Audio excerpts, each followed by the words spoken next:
अस्सलामु अलैकुम व रहमतुल्लाहि व बरकातुहू। Part 1 future perfect tense. आज हम सीखने जा रहे हैं फ्यूचर परफेक्ट टेंस। हम इसको क्यों इस्तेमाल करते हैं, लेट्स सी। जब भी हम मुस्तकबिल की बात करते हैं तो हम फ्यूचर का जुमला इस्तेमाल करते हैं, लेकिन मुस्तकबिल में अगर पार्टिकुलर मखसूस वक्त बता दें, वक्त का ज़िक्र आ जाए, तो उसके लिए हम इस्तेमाल करते हैं फ्यूचर परफेक्ट। अब मुस्तकबिल में कोई मखसूस टाइम का अगर ज़िक्र आएगा तो आप कौन सा जुमला इस्तेमाल करोगे? Future perfect tense. इसका जो स्ट्रक्चर है वो बहुत आसान है। Subject plus will have plus verb third form plus object. हर जुमले में विल हैव सब्जेक्ट के फ़ौरन बाद लगेगा, उसके बाद ऑब्वियसली वर्ब की थर्ड फॉर्म लगेगी। सो पहला जुमला देखते हैं। All the guest will have arrived till this evening. All the guest will have arrived till this evening. तमाम मेहमान इस शाम तक आ चुके होंगे। तमाम मेहमान इस शाम तक आ जाएंगे, यानी आने वाली जो शाम है, इस शाम तक तमाम मेहमान आ जाएंगे। देखिए, इसमें मैंने वक्त का जिक्र किया है, टिल दिस इवनिंग। टिल का मतलब होता है तक, दिस इवनिंग इस शाम तक। ओके, जो आने वाली शाम है, इस शाम तक तमाम मेहमान आ चुके होंगे। तो इसके लिए हम क्या बोलेंगे? All the guest will have arrived till this evening. इसमें देखिए, ऑल द गेस्ट क्या है? सब्जेक्ट है, विल हैव हेल्पिंग वर्ब है, अराइव्ड वर्ब की थर्ड फॉर्म है। टेंसेस के एडवांस की बात की जाए तो ये जो टिल दिस इवनिंग है, ये एक्स्ट्रा वर्ड में आता है बजाय इसके कि ऑब्जेक्ट कहा जाए। दूसरा जुमला देखें। दे will have completed their graduation till next year. They will have completed their graduation till next year. They will have completed their graduation till next year. वो लोग अगले साल तक ग्रेजुएशन ख़त्म कर चुके होंगे, या वो लोग अगले साल तक ग्रेजुएशन कर चुके होंगे। सो टिल नेक्स्ट ईयर, अगले साल तक। तो एक वक्त बता दिया, टिल का लफ्ज़ का मतलब तक, तो एक वक्त मखसूस कर दिया कि अगले साल तक लाजमी वो लोग ग्रेजुएशन कर चुके होंगे। नेक्स्ट देखें। आई will have finished this book by tomorrow evening. I will have finished, ED गलती से ऊपर लगा हुआ है, ज़रा देख लें। ईडी ऊपर जो नज़र आ रहा है, ये फिनिश्ड की थर्ड फॉर्म होती है, FINISHED, finished. I will have finished this book by tomorrow evening. मैं कल शाम तक किताब ख़त्म कर लूँगा। बाय का मतलब भी तक होता है, टिल का मतलब भी तक होता है, और अनटिल का मतलब भी तक होता है, लेकिन इनका डिफरेंस मैं आपको वीडियो के आखिर में बताऊंगा। So I will have finished this book by tomorrow evening. मैं कल शाम तक ये किताब पढ़ लूँगा, या मैं ख़त्म कर लूँगा, या कर चुका हूँगा।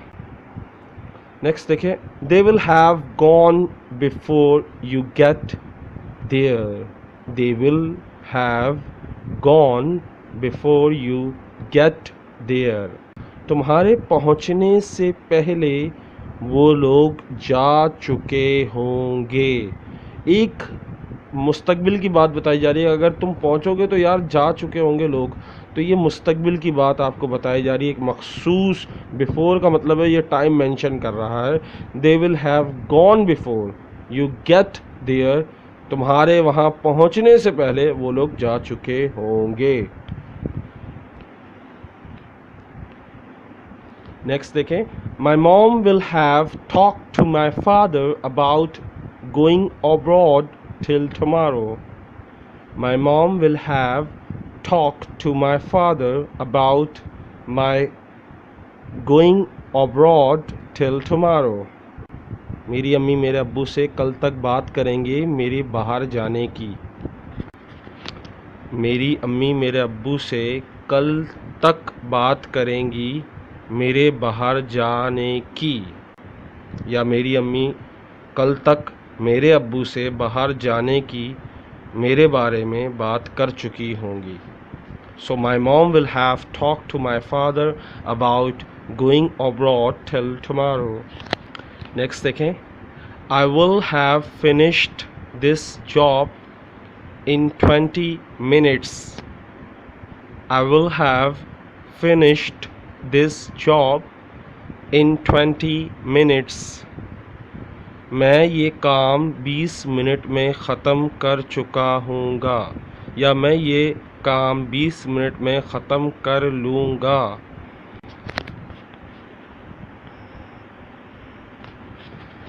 By this time next year, I will have saved 10,000 rupees.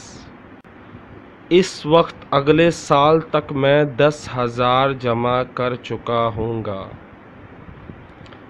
इस वक्त अगले साल तक मैंने 10,000 जमा कर लिए होंगे. नेक्स्ट देखें. The train will have left before we reach the station. The train will have left before we reach the station. हमारे स्टेशन पहुंचने से पहले ट्रेन जा चुकी होगी. The train will have left before we reach the station. हमारे station पहुंचने से पहले ट्रेन जा चुकी होगी. Now it's time for assignment. You have to translate these sentences in Urdu.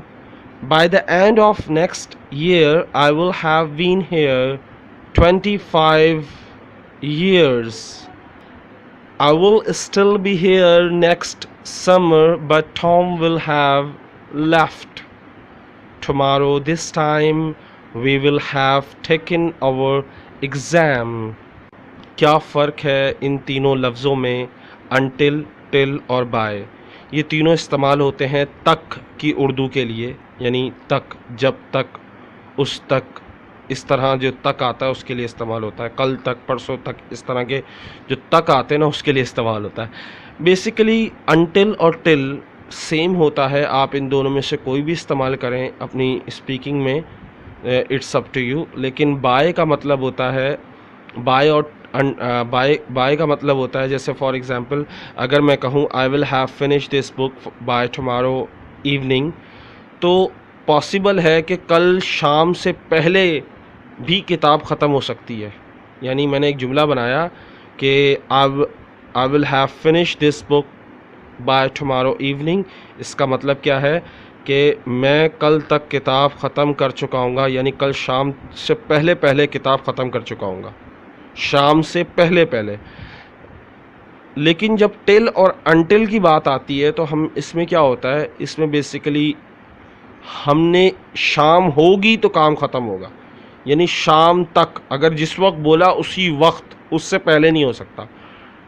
Till और अनटिल कि जिस वक्त पर बोला है उसी वक्त तक, उससे पहले नहीं हो सकता वो काम ख़त्म, या कोई भी काम उस तक होना चाहिए. यानी तक क्या मतलब है, उसके बाद ही. जैसे अगर टुमारो इवनिंग लिखा हुआ है तो कल शाम तक, तो कल शाम में ही होगा आपका काम और कोई नहीं होगा.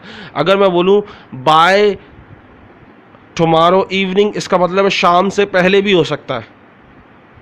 सो ये था इनका फ़र्क, आप याद रखिएगा इसका फ़र्क. Now it's time for golden words.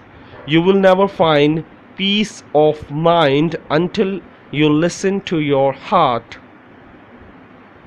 इसमें मैंने अनटिल का लफ्ज़ इस्तेमाल किया. You will never find peace of mind, तुम्हें कभी दिमागी सुकून नहीं मिलेगा. Until you listen to your heart, जब तक तुम अपने दिल की नहीं सुन लेते. जब तक तुम अपने दिल की नहीं सुन लेते जब तक तुम्हें दिमागी सुकून नहीं मिलेगा।